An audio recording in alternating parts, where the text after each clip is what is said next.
Hello, welcome back guys to Spotaria channels here. Today in this video, I'm going to show you a tutorial how to display photo watermarks on Motorola G06 Power. But before it, I hope you guys click the subscribe and the bells button to support this channel. And now, without any further ado, let's get started to the video. Well, first thing first that you have to do here is, of course, you just have to open the camera applications first. And if you want to turn on or display the watermark, you just have to tap on this settings at the top right.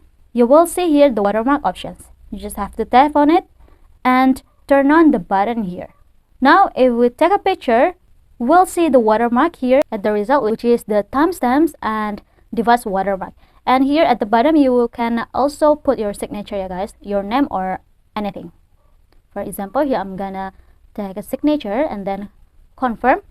And also here you can change for the frame, yeah guys. For example, here I'm gonna use this one. And now I'm gonna take a picture first for the example. We'll see the result here. The watermark is already displayed on this picture. So yeah, I think it's enough from me and from this video. Don't forget to leave your like and comments below, and I'll see you soon on the next one. Goodbye.